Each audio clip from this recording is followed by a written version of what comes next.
This is the chairman and the artist, where vision meets creation. Let's talk.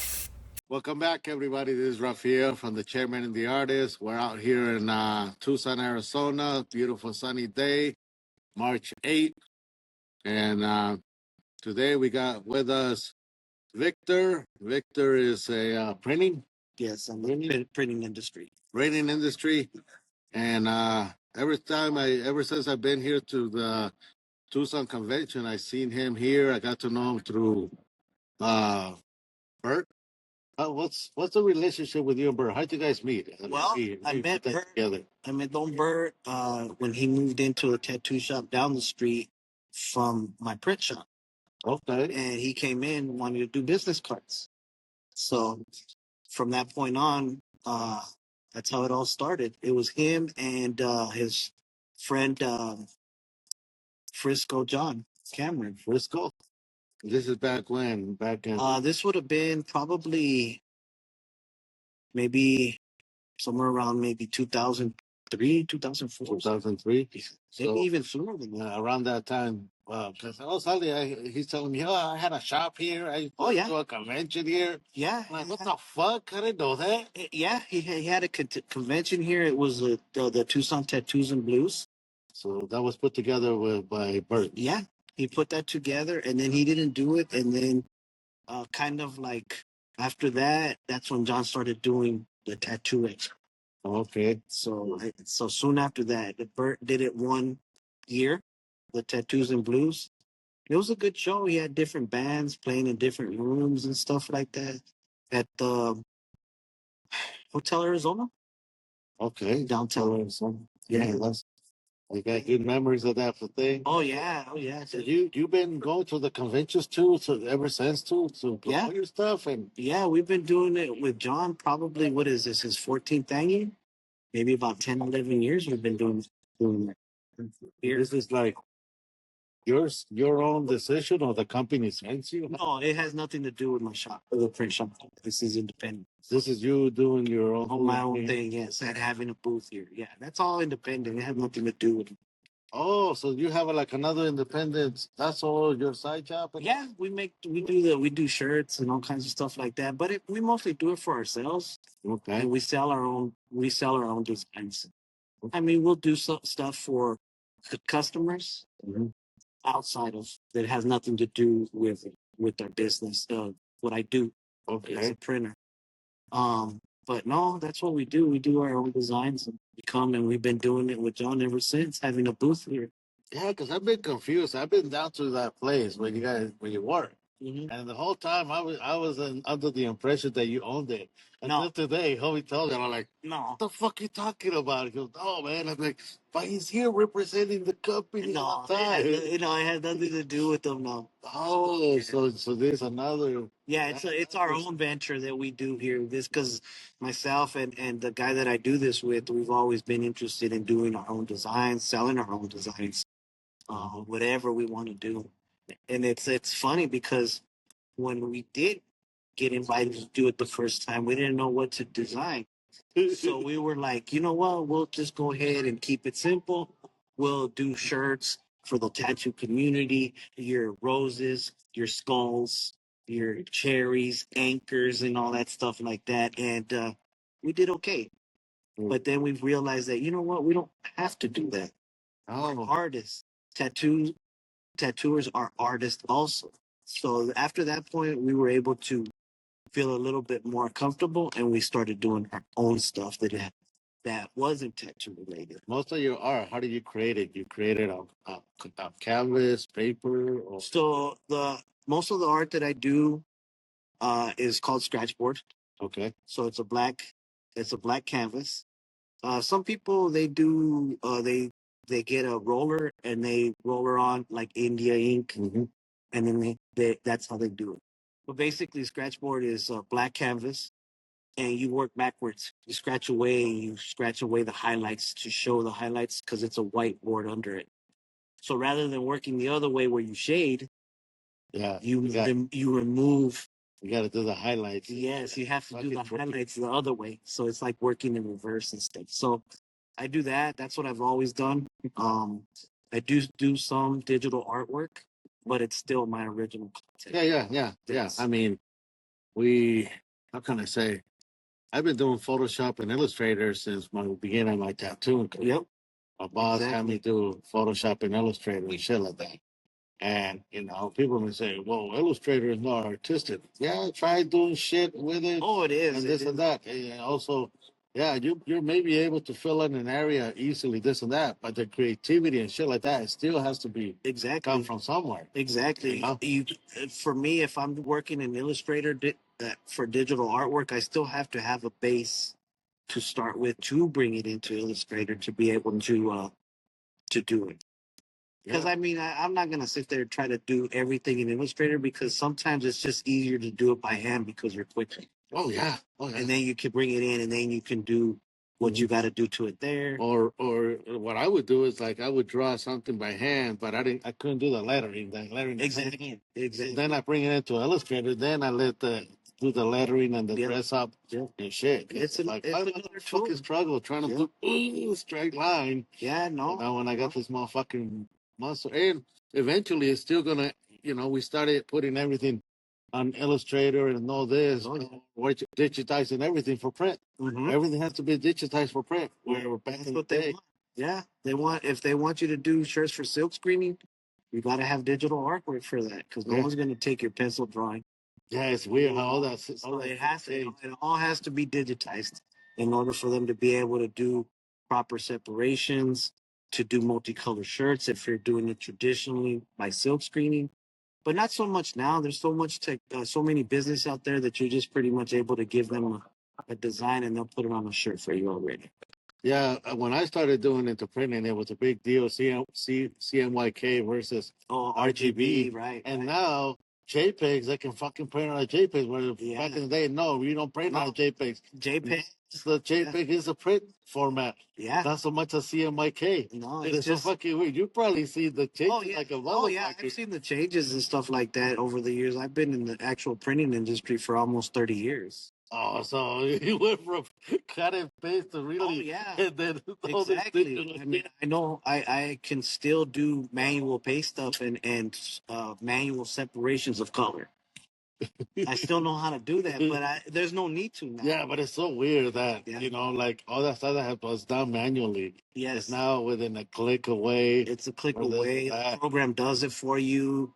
And I mean, that's totally okay. You know what I mean? Yeah, it cuts down time and setup time also. Why would you want to walk home when you got a car?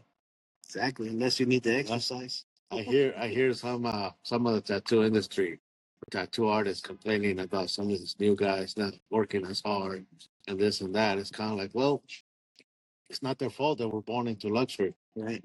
It's not their fault that they were born into a cell phone or into other stuff that is available. Yep. So shit that we used to struggle for or this or that. They're not going to struggle. Why should we be irritated? No, not at all. And, maybe learn how are they using it. Yep. And especially that some of us got left behind. Yeah, that's the thing. Tech. You have to move forward with the technology. If you're an artist, you have to be able to move forward with the technology. Even if you don't use it fully, I think you should still know it. Now, you're originally from here, from Tucson? Yes, born and raised in Tucson, yes. Okay. How old are you right now? Me, I'm 54. 54. Gonna be 54. So you were born around the 70s. Yes. And or people around your age, are they computer savvy as you? I think they are up to a certain point. Most of the friends that I know, they are pretty good at doing digital work, digital art. All the Adobe packages and stuff like that. Your Illustrator, Photoshops, Firefly, AI creation and stuff like that. I think they are because most of the friends that I have are already in the field. But, same with some of the tattoo friends that I know. They're also doing a lot of digital for theirs. Yeah, so you're hanging out with mainly a lot of artists. Mainly, yes. Yeah. That's why I mentioned at the beginning, we thought that when we came in that we were going to, make money hand over fist because we were doing artwork of cherries, anchors, Yeah, that kind of stuff. But then we realized that, you know what, the tattoo community, they are artists also, okay. and they appreciate good art. And did you guys have an online store or a place where they can find your products or No, anything? not at all. We only do the show. You only do a show, that's it? Yep. This show is You the ever only show. plan to put an online store? We think about it sometimes, but we're like, Mira, just to let you know, I build websites. I can help. okay, I can help. right on. Or I can sell you my services and you tell me, yeah, it's worth it that way. But when I build your website, I also teach you how to manage it and everything, How to do it. how to run it and manage it and everything. So you don't have to fucking, hey, can I get you to change this picture? No, you Yep, you do exactly. everything. Yeah. But I can do that. I can help out if you want me to. If Thank you you. guys ever decide that you guys want to create your online store, Yep. right now it's so easy. And if you guys already have the product, all you guys Exactly. need to create the online store Yeah. and maybe start doing some promotion. But you know, you can not just sell it to some, but sell the rest of the fucking country, Well, yeah, that's, the I rest mean, of the world. exactly. A lot of those websites, they'll give you the whole fulfillment process. Mm-hmm. You can order, I ship, everything. I got and stuff like that. Shopify. I can set you up to Shopify. I done Squarespace. I done WordPress, Virtualmart, and all that shit. Nice. So I got my own online store. I built an online store for a CBD guy. I built one for a graffiti store. I built one for a barber. So Nice. you know, All right. knowing you and knowing how you and Bert hang around and you guys have a lot of stuff, man, it'd be Yeah. kind of cool to have your Yeah. your own website. I think about it all the time. I'll probably admit that I'm behind the times on this. But don't worry, but no, it won't take long for you to. Yeah, the same way that you got Facebook, right? And Oh Instagram. yeah. Oh yeah. The same way you figure out Facebook and how to upload pictures and all that shit is Oh, the yeah. same way over here. And it's nothing hard, you know, nothing big time. Once you learn, it's kind of like repetition. You'll upload Oh the yeah. product, you do Repetition this, is do all it this, you is. do that, and Yep. boom, you're up, you know. And then once you know it, especially if it's between you and your homie, or you get two motherfuckers working on it, Oh yeah. and also you got, what do you call it, Google College? I mean, YouTube College. I call it Oh yeah. College. YouTube University. YouTube University. And oh man, that's how I learned everything, believe it or not. Oh yeah. I taught myself, well, I also read books. I read a lot of books. Yeah. I read Exactly. HTML, CSS, uh, how to read and know all the code Oh yeah. and stuff like that. I Yeah. read Dreamweaver, how to make websites. Yeah. A lot of people, they don't realize that YouTube is a pretty powerful, site. There's all kinds of things there that you can learn how to do. Yeah, but then there's RedTube that can sidetrack you. Yeah, that's why I stay away from those. But yeah, They look very similar. they look very similar. Yeah, they do. But But no, yeah, I YouTube mean, is the shit. yeah, YouTube's the shit. It's not just about watching videos of cats and dogs on YouTube anymore. Like, Hate it. I used to hate watching my fucking workers being over there on the fucking computer playing or, oh being yeah, on YouTube, and I was Yeah. fucking getting mad. I know, And man. now I'm a YouTube motherfucker. I know. It's so funny. I always tell my friends, I'm like, 25, 30 years of the internet and people are still watching videos of cats and dogs. Yeah. Popular. Pinche, we're over here, le digo, after Bert does this, I go, you checked in your news, your Yep. dogs, you checked in I on your know. comedy, Yep. everything came up, and then the last 10 feet, Yeah. we got to know how many bombs will drop today. Yep, exactly. It's funny because my dad was, he barely just recently got, within the last 5, 6 years, he finally got a phone, actual cell phone, Yeah. big ones, Android. Before that, he had A flip phone. flip phone. And I would call him and I'd say, ¿qué onda, Dad? What are you doing? He's all, aquí nomás le estoy dando cachetadas al teléfono.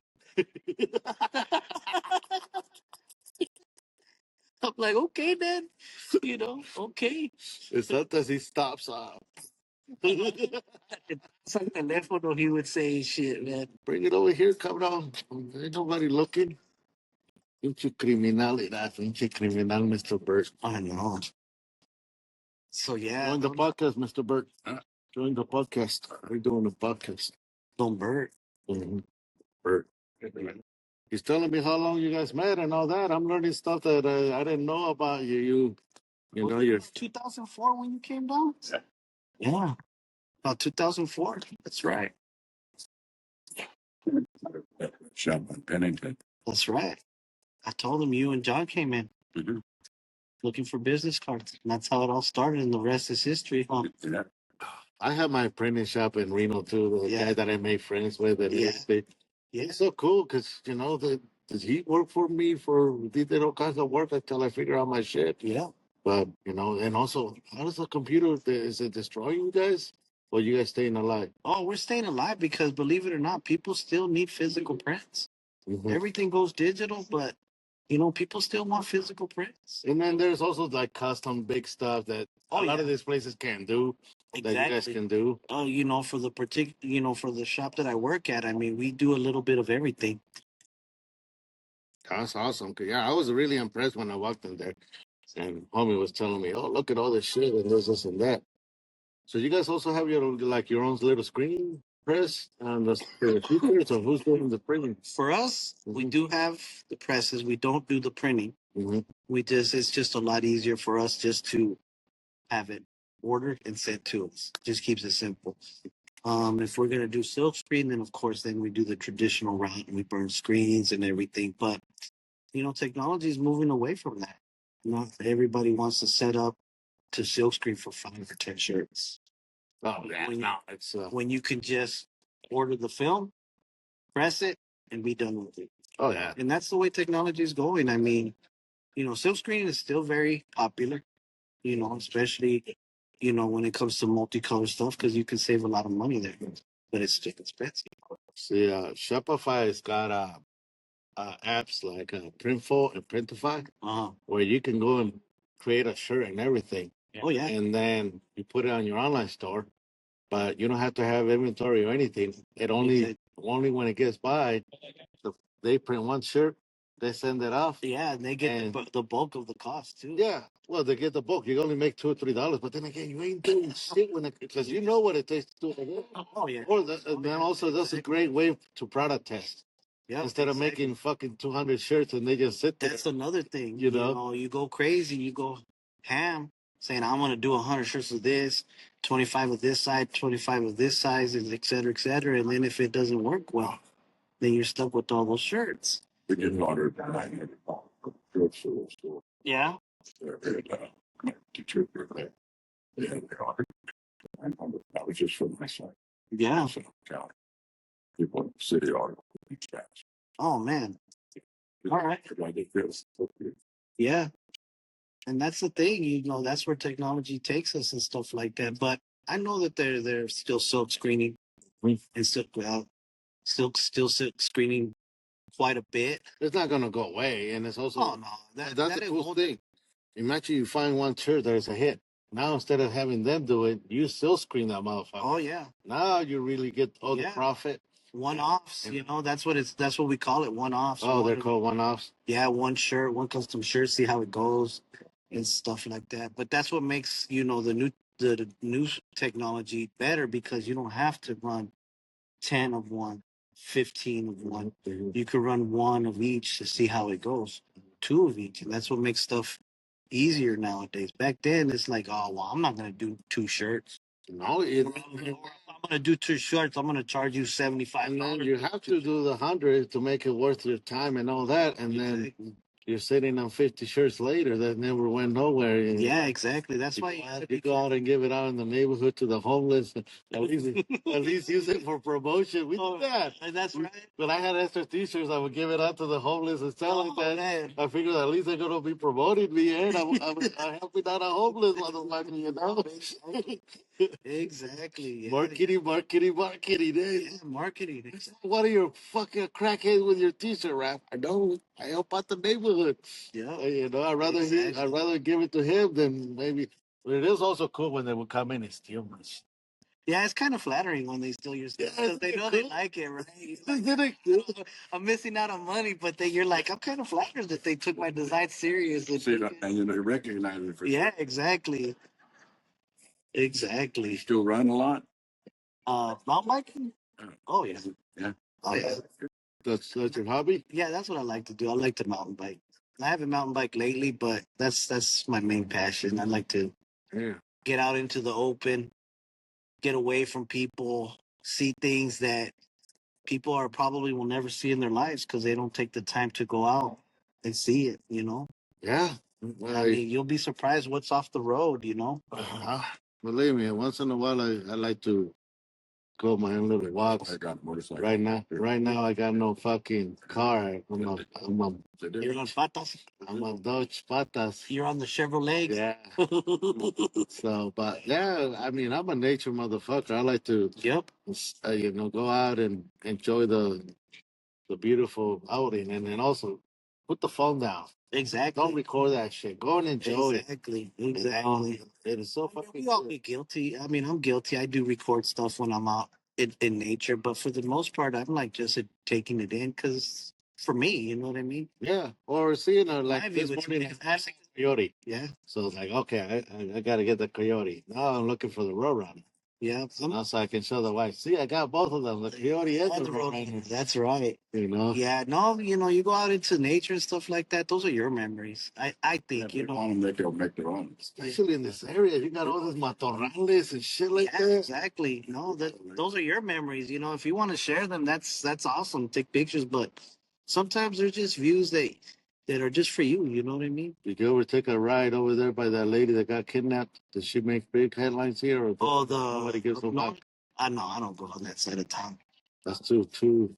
Rico. When I saw that, but not only that, I see that the houses are so separated here Yeah. that it's kind of hard to create that Well, neighborhood community because they live so far. well, that's the thing. The older the neighborhood is, the more acreage they have because they were like the first houses that were built in that area. So that's why they're so big and so spaced out. Pinche matorralas o pendejo all around, homie. You can sneak in and sneak out or I whatever. know, man. You could do it. Your house. Don't have it underneath the mountain. Oh yeah, next to Mountain. That was a very nice house. I like that. I like that house a lot. I'm not there no more, but I still. You ever run into any crazy wildlife on your mountain? Like, You know what? In the nighttime, because we were riding in the night. There was one summer where we did not ride not one day. We rode all at night because we have high powered lights, and we would run across your rabbits, a lot of centipedes, tarantulas on the trail. Um, Sometimes you'd be riding your bike and then you look off in the distance and you see a pair of red eyes looking at you. puta madre. You know. Which was that one? The jabalina? Yeah, whoever it was, that the light would reflect off their lights and it would give off the red eye. And it's kind of crazy. I bet it is. Oh. Yeah, it's kind of crazy, but no. Do they have any boogeymen in this area? Like over there, we got Bigfoot. Is there any pinche, el pinche? Just the handsome devil with the hoof feet that would come and sweep the old ladies and the young ladies off There's their a devil story in this area. Yeah, they would call him the handsome devil, and he would come to at that time they would be ballrooms. Hey, tell me about this. This sounds cool. I didn't. Yeah, but back in the day, there used to be a bunch of ballrooms here, like the Casino Ballroom, the Del Rey Ballroom, the Stardust, and the rumor had it is that there was a handsome devil that would come and pick up all the young ladies and take them, and by the time they realized that it was uh, the devil, they would look down at his feet and then he would have hoof feet, but by that time it was already a done deal. Yes. I, Now, you guys heard it. yeah. If they're old school and they're from Tucson, they'll know that was one of the things. That's one. Yeah, they would call him the handsome devil. Over there in Reno, close to us, we got the lake, Pyramid Lake, and they got the water babies. Oh, okay. Then we got Lake Tahoe, we got water Tassie dinosaur or something like that. Yeah. And back in my hometown in Guanajuato, we have brujas. Oh, yeah. Las brujas y las momias de Guanajuato. Ay. I don't know if you ever been. You ever go to Mexico? Oh, yeah. My whole family's from Mexico, from the parte de Chihuahua. The Chihuahua? In the Sierra, Sierra? like Copper Canyon and stuff like that. Nale. And what's crazy is that when I was growing up as a kid, you're talking about early 80s. So some of these little towns never had electricity. Yep. you know. So we would show up and they would all get together around the table with the candlelight, and then they would start talking about like, pues yo me acuerdo que tu tío Fausto miró una muchacha con una cara de lobo. You know, and they're telling these stories, you know, by candlelight. So you're right there, a little kid, you're all, you know, all scared and shit, man. And it just made, and these houses are like, you know, 200, 300 years old. Oh, Adobe style. Yeah, and you know, the walls would be like 3 foot thick and stuff. Oh, the big yeah, mud ones. yeah. So then they would get together and they would start talking about all these weird things that happened to them, or it happened to an uncle. And you're a kid and you're like this. You're like, I'm not gonna even go outside to go pee, you know, because Yeah. it's like they would really bring it home. I don't know if they just did it just for conversation or to scare the shit out of me. Oh, that's It probably the worked. best way is storytelling. My grandpa used to do that with us until I don't remember as kids watching TV until we came to the US Yeah. and then actually we didn't start really watching TV until late, but you know, we always had shit to do, places to Yeah. go. TV was like the last thing Yeah. entertainment, like you know. Yeah, I used to love when I was growing up as a kid. Here, you know, of course, I didn't grow up in Mexico. I grew up here, born and raised. But I always used to be outside, always outside. So you're an outside kid. You're always Outside kid. exploring. You know, I grew up on the east side of town, right by the base.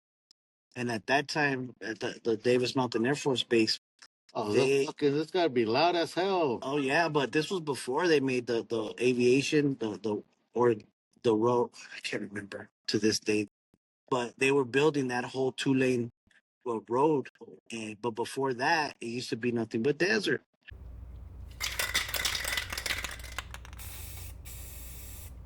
Welcome to Graffiti City, your one stop shop for graffiti supplies. From spray paint to markers, caps, and merch, we've got it all. Let's get creative. GraffitiCityNV.com. Tired of tattoo chairs that squeak, wobble, and feel like you're tattooing someone on a folding chair from 1982?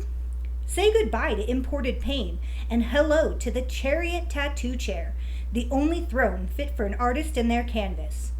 Crafted right here in the good old US of A, this chair is more American than a bald eagle riding a Harley through a fireworks show.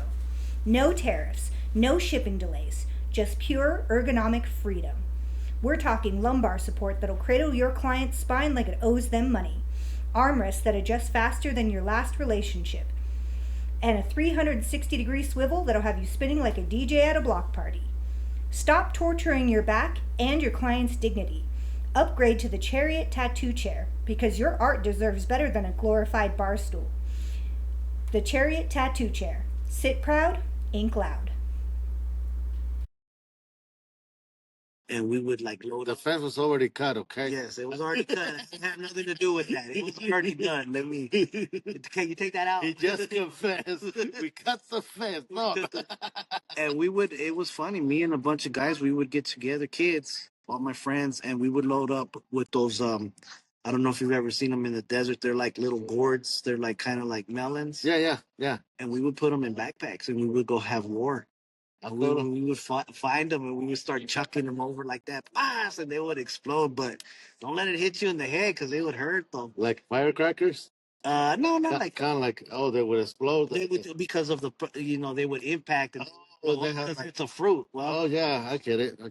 and we would be right there chucking them over, and then we would go and explore through the whole desert because nobody was supposed to be on there. And it's funny because the story is that you got to be careful because the MPs, they were patrolling the area and they picked up so and so, or if they find you, they shoot you with salt rocks and stuff like that. So that was the whole thing about. You also have to be scared of the popo. I know. With the real The shit. MPs, they'd be like, "Did you hear about so and so? They caught him behind the on the base, and they had to call his parents. They questioned his parents, who they were, and all that stuff like that." But there was the outside fence, and then there was another fence. And then as you started getting farther in and started going past those fences, this was like Really risky. It's got to be cool as a little It kid. was. Because you guys are challenging the government. So we would go into the second fence, and then finally the third fence was actually the fence that was the fence that would protect the base and the runway. And you wouldn't no. You wouldn't pass that one. You would play the game and play the between the first and the second fence, but you wouldn't go to the third one. Because then that's when they're really like, they got to be on their game and stuff like that. The story that you tell me about the course, it just reminded me back in Mexico. They used in our hometown in Guanajuato, where I'm from. I remember my oldest brother, there must have been like in middle school at the time, we could say middle school age. Right. So a bunch of 12 and 15-year-old kids, they decide to have a little rumble. Okay. They're going to use cañas. Oh, man, those hurt. Corn. Oh, yeah. But they're going to use it as spears. Oh, my God. Somebody came back with one in the eye. Yeah. That stuff's dangerous. You can't do So, that. You can't do that. yeah, that's what I'm talking about. So I was just remembering. It's like, well, I remember when homie got hit in the eye with a caña. Just don't leave your head. You know what I'm saying? You take them with you into your adult life. Those memories. You know what I'm And saying? then there was another game that we used to play at a certain time of the year. And what you do is you cut a plastic bottle, or get a bottle, a glass bottle, and you break it and keep the thing. And then you put a fucking a balloon. Okay. And then you put the fucking thing. Okay. And then you play little war with your homies, or you always be loaded because you walk into the neighborhood, homies, hey. Then you get into a little war with them. Yep. But it was hella funny, even going down to the fucking market. I know. There was a good chance you were gonna get into a little war with them. Good chance. Right? But you were loaded too. Yep. That was the time that you were loaded, and it was funny. We would go in little wars and fucking hit each other. It's almost like a paintball sort of thing. But I have memories like that also. But in the neighborhood that I lived during that time, it was the early '80s, and there was a lot of Cambodian refugees that were being brought from Cambodia, and some of them were being put in those neighborhoods and stuff like that. And I remember that sometimes we would war with them. Yeah, a little. We would be a little racial thing. Yeah, Cambodians against Mexicans. Yeah, so we'd be right there. We'd be throwing rocks at each other and stuff like that. They'd be across the street, and we'd be over there in my yard, hiding behind a little sand pile, chucking them, and they'd be throwing them back and stuff like that. But it never really came. It never really got to a point where but that's kid stuff. That was kid stuff. They were kids also. Nobody got hurt. And it was funny because you would start it, and then next thing you know, one of them would leave, and then they'd come back with 20 of them, so it'd be like 20 on 4. But we were in my yard though, so it's not like they were gonna be like doing anything. But no, but it is fun to tell about little rumbles and that. Oh yeah, I don't think that kind of happens anymore. No, these kids, as soon as somebody gets hit, they call the cops. This and that, or they want to pull out a gun or something. Yeah, it's weird. It's a different time. Yeah. And like I said, we can't blame them. They were raised with different tools, different toys. Exactly. They were. It's just different times. They don't see things the same way like ourselves do. Now, considering you guys got so much, pallets and cactus around, you guys ever make any weapons with those things? No, but my mom would make them palitos. You know what we used to do with us in Mexico? We used to make darts. We would get little balls from a tree that actually mistletoe. Okay. You get the ball, put a little stick on the back, and then and then you take the needle from the fucking cactus and put it. You create a dart, and then if you wanted to create a nice dart, you put a little feather on the back. Oh man, thanks for the idea. And then we would load up. You just grab a beat and then we would shoot each other. And when they stick you, it hurts, bro. Well, for here, sometimes some of the fellas we had like the slingshots, but we would use BBs. Well, try the cactus. You guys got a lot of pinches pinas here, cabrón. Man. Well, BB out of a slingshot hurts. You know what I mean? Yeah, but the spina arde. Especially some of the green ones or the yellow ones. Oh, yeah, definitely. you take it out and 3 days later, it's still fucking burning. I know. You man. know? It's just Am I right? any sticker sucks. You know. But yeah, that's the kind of weapons we used to make back over there, or fun little things that we used to do. Yeah. You know, everybody had a slingshot Oh yeah. They had a slingshot always Oh in yeah. their pocket. Back where my grandfather was from, I always wanted the slingshots they made because they would just make it out of wood. You know what I'm saying? And they would just do the rest. And I never got. Oh, when we saw the ones that you would get in the city that were made out of plastic, Oh yeah. that shit is so fucking. Oh yeah, like the clear plastic, like that. We would Yeah, sleep on that exactly. shit. Especially the rancheritos, we're rancheritos. Oh yeah. I do know those slingshots, exactly the ones that you're talking about.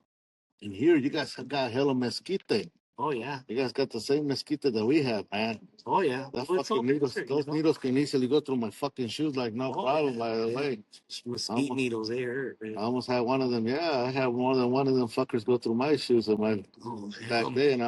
I come back here and I go, oh yep, I remember. Oh yeah. When I was a kid, I remember one time I got a choya cut by hand as a Shit. kid. Like that. It was all right here on my hand. I didn't know what to do.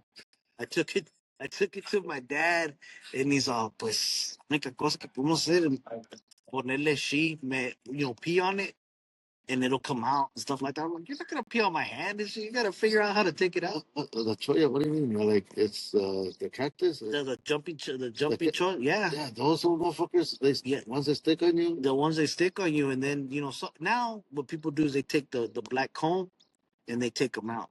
But back then, so my dad would say, well, the only way to get rid of it is with peeing on your Fuck. What do peeing you on mean? your hand. It does something, I was like, are we doing counting a jellyfish? What are we talking I about? know, so I'd be like, pee. I'm not gonna pee on my hand. Like, take it out right there and crying. What kind of medical information you can get? Well, it's old school medical. You know what I'm saying? If it worked for them, they're gonna carry it over to you. You know what So I'm what saying? is it supposed to do? Like loosen up the stinger? I don't know, man. I never found out. How did you get it Well, out? because they're barbed. They're like that. They're hooked. They're not straight needles and stuff, so they have a little bit of a hook. Like you just cut one at a time? Or? Well, yeah, you could do that, but I mean, if you're out in the middle of nowhere and you don't got those kind of things to work with, there you are. How long did it take? I'm not gonna see. You know, taking a pee on it to get them out, and then you just. So you pee on it, and somehow it really worked. It's an old school. It worked. It worked. Okay. I mean, he wouldn't be. Well, telling now me, I know. You telling me that you did it? It must be a proven thing and stuff. But yeah, no. Wow, I'm learning some shit about Tucson I didn't know. Oh yeah. I'm learning how the desert life was different, you know. Yeah, it's a lot. The only desert life that I get is National Geographic. Yeah. Last time me and Burr were watching two fucking road runners fucking over here. Oh yeah. And I told him, bro, we should look away. It looks kind of weird. I don't feel right. We're watching. You're like, I don't feel right. We're watching edible porn. I don't feel right watching porn with another man. Yeah. So we walked away, let the birds go at it. But it was funny because he was like, that bird was going at it for the other one was just screaming like, wow, he's hurting. Yeah, he's hurting big time. He's going to town. So, Well, but it was pretty cool watching them do the mating dance and all that shit. oh yeah. It's The good. two males would come and fucking do that shit. They were constantly doing a lot around here. Oh yeah. They go into mating season. You just kick back and watch the show. Yeah, it's trippy. In the nighttime, it's a lot different than in the day. They all come out. Okay. When we would go mountain biking, I would like to say it, the desert is speaking, because they would all come out then and you would see everything and stuff like that. If you knew what you were looking for, you could find the animals. But they see a light coming in the middle of the night, they're gonna scatter. But I'd run into centipedes on the road, big long ones like You ever that. make t-shirts about just Tucson and the way you describe Tucson, fucker? No, not really. Yeah, Tucson discovery guy. Like Yeah. the way you were speaking, bro. You need to go out there. Makes me want to watch your narrating part. Yeah, I know. About the things you encounter and how you Exactly. encounter them. I just, I would encounter them just riding up mountain biking on the trail. Never came across any rattlesnakes on the trail that day. Many months ago, I've been watching this fucking stupid ass American series. Many months ago, you would watch these films where you would see a native guy standing on top of smoke and doing this, okay? Right. But they would never kind of explain it. So for Right. me, I was like, the fuck is that shit about? You know, Yep. me being a fucking pendejo, who can say. And then as I'm watching some of these fucking How to Survive in the Desert on YouTube, this guy says, oh yeah, so I'm going to take a shower. And he grabs this brush and he says, yeah, we're going to cleanse ourselves with smoke. I'm like, motherfucker. So they were doing the smoke cleansing. Yeah. And this, and that, but they don't explain it. You know, and then, yeah, this is how we're going to kill any bacteria, any ticks that decided to, they're on me, this and that. I'm going to get rid of this and this plant. And I'm like, holy shit. But it's so fucking weird. Yep. That now YouTube is explaining some things that fucking that you always saw. Hollywood used it, but used it in a way different way because they sure still didn't explain. No, they wouldn't explain it. They would use it for for as part of the movie or whatever it is they were doing. But they never gave explanations. You're right, they never did. But now they do. Yeah. There's people out there that now give you an explanation when you see something. A lot of people would laugh at that, but then now they give explanations for that particular thing, and you begin to realize that people are like, oh, I didn't know it was for that. And now they take a different approach to it. Because how the fuck are you going to take a shower in the desert? There's no water. Exactly. But there's different ways to cleanse yourself. Exactly. And also, you end up smelling good so you can get some that night. That's right. That's right. You're going to go see the lady, behind the bush. Say, come over. Right. But yeah, it's fucking it's insane some of the stuff that I learned off of YouTube. But it's also cool hearing it from you and the way you speak it, motherfucker. You should be making desert t-shirts and then put a little biography with it. Yeah, maybe, but I don't do. I'm not. Good. I've always said that I don't explain stuff very well, so I don't know if I'm gonna be good at that stuff. I don't know the way you were explaining your Audis and stuff like that. It sounded pretty cool. Pretty legit. Yeah, I mean, when I come up here, Bert, we do take the time to. We stopped at the ostrich farm. We stop and smoke right here and there. Oh yeah. Take little walkabouts, shit like that. Oh yeah, definitely. Now this motherfucker, he also enjoys nature. Yeah, I think that's where it's at. I mean, a lot of people just don't realize that if they just go 20 minutes out of town, 10 minutes out of town, you'll be in a whole different scenery. Cabron, 5 minutes into that bush, I'm in the homeless camping. Oh, that's true. Yeah, I mean, that's true. That's the crazy thing. Yeah, you can take a nice, cool little Aguilita style. Yeah. Yeah, no, I mean, yeah, that's true also. But, it just takes a little bit of effort just to go outside and see things that a lot of people will probably never see, and they've grown up in the city their whole lives. And you'll be surprised. You tell people certain places, certain locations, and they'll tell you, I didn't even know that was there. Because they never take the time out to go and look. Even though they talk about they love outdoors and they love nature, but sometimes they just don't take the time. I get to go fishing. That's my outdoors. And then sometimes I sit there and just watch the animals in my backyard. And there's enough battle going on with ants and some bugs. Oh, yeah. Somebody's getting killed, and I'm like, get him. Get him. That's right. No, but yeah, you're right. I appreciate everything and anything. And to me, it's so weird because also going to concerts and I see people and I'm like, why are you doing that? Why not just enjoy it? But everything about the cell phone. Exactly. That's what they want. They want, they want to film it so everybody will know that their own experiences, or they want to make their life public. Because that's basically what they're doing. And that's usually where I try to put the cell phone down and I'm like, nah, I'm going to tell the story. Yeah. There's no video, no nothing. Yes. You're just going to have to believe me on what I tell you. Exactly. So it was like this and like that. And imagine it, motherfucker. Yep. Exactly. And if you're good at telling your story, then it makes for good entertainment right there, But if you're horrible, don't use the phone. What about when it comes to where can people find your t-shirts? Do you guys have an Instagram or anything? So yes, we do have an Instagram account. It's called Left Map, and Okay. that's where we put all our own designs on there. Um, but mainly there. I mean, we don't go into Facebook or Snapchat or I don't know what they do. You do any advertising with Instagram? Instagram, as far as Posting an ad, putting an ad. not really. We don't really do that. We just mostly put That's enough to sell.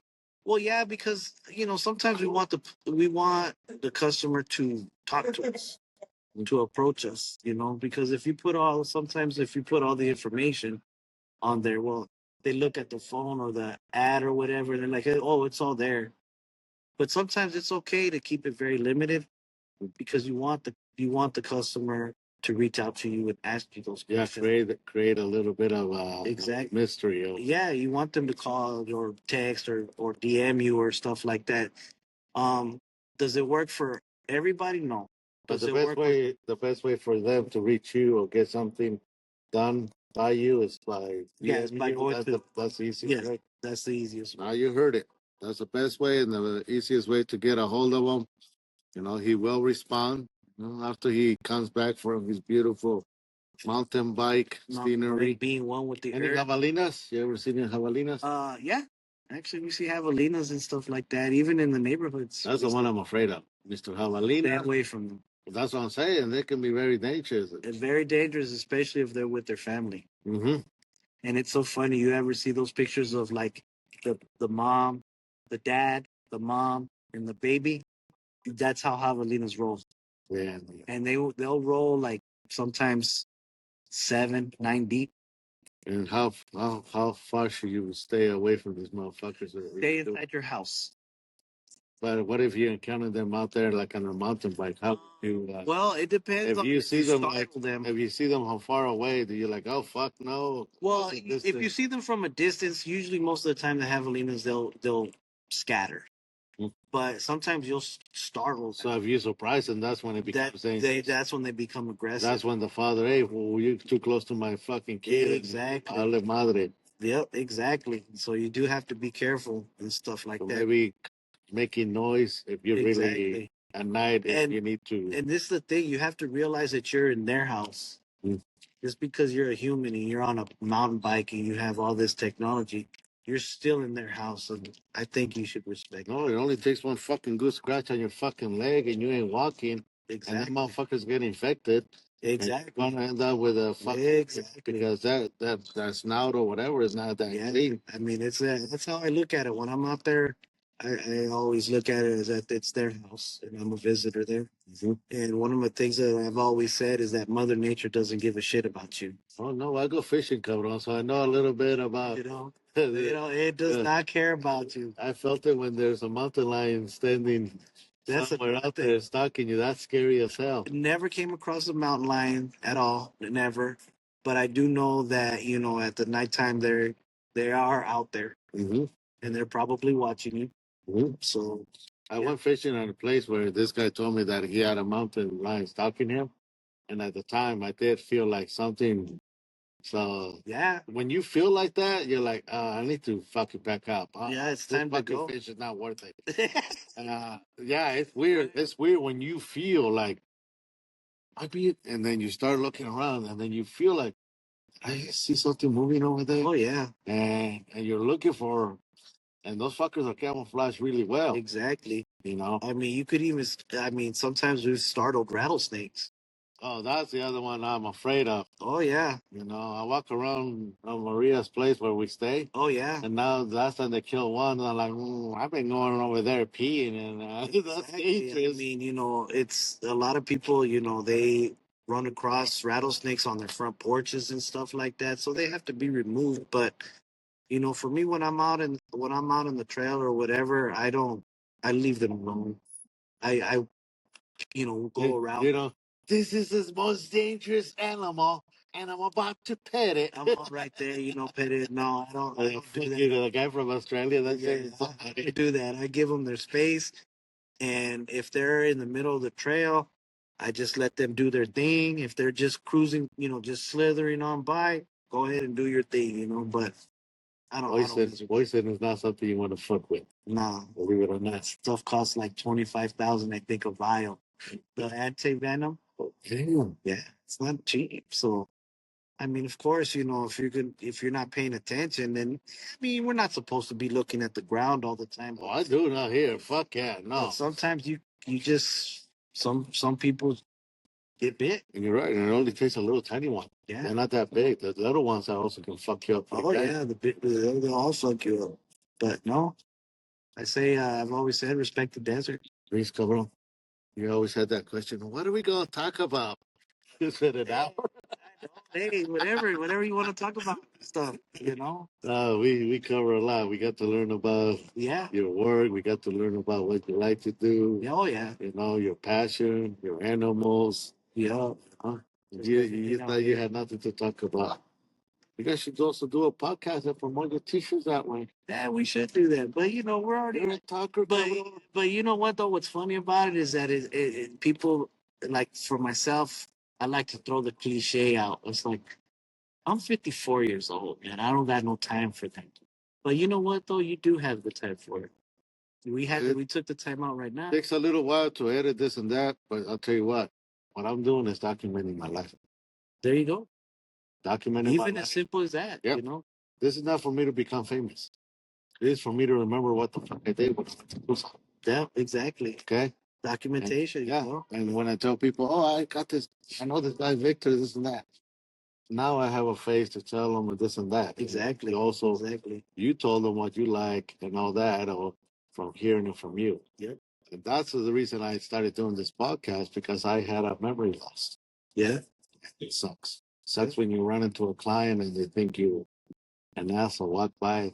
Oh, exactly. I get that a lot, and it's funny because I have people come up to me and they say, "Do you know so and so?" I'm like, "Oh," but in the actuality, I don't. I don't know who they are. They go, and you not can right remember now. like 3 hours later, Or when sometimes you're driving. Fuck, that's what he's talking about. And I've it happens to me not a lot, but sometimes they're like, "Yeah, you remember so and so? We did this, we did that, we had a good time. Remember you did this?" And I'm looking at them with the blank stare, and I'm like, "Nah, I remember that. I'm sorry. I was caught. Remember? I remember. There's a reason why we did this and we did that, and Fuck up the. oh, you're like they're telling you this whole life story because it's their memory and they don't forget it. But for you, it's like another day. It was just another day for you. It was just another day or whatever. You're like, yeah, we did this, we did that. Oh man, remember you did this? And you're like, no. I try to forget it, motherfucker. Yeah, you're I like, thought there was no evidence of I it. know, but Now I gotta with check a it. witness, right? Now I gotta do something with it. There's always Right. a witness that remembers. It doesn't forget because that's their memory. Their memory of you or the memory of that situation. And the way that they see it is a different point of view than the way you thought. Exactly. It's that. Different. And then sometimes I'll be thinking, I'm like, oh yeah, I do remember, but they're filling in the details for you because they're coming from what they saw. But then you remember, and you're like, oh yeah, I do remember that time, and you're like, oh, I did all that. You're like, all right, I guess. I guess. All right, if you say so. Damn. All right. We don't have too much battery on this fucker, so I gotta stop it soon. All right. You guys, hopefully you guys learned something from homie. He's got good stories about Tucson. He grew up in this area. He's a desert guy, so if anybody wants to talk desert or wants to talk about mountain bike in the desert and Or printing, or printing artwork, whatever it is, or t-shirts, hit him up. I'm always open. It hasn't had to be all about work. Be more about your interest, your fun. That's right. All right, Carl. All right. Thank you, man. Thank you.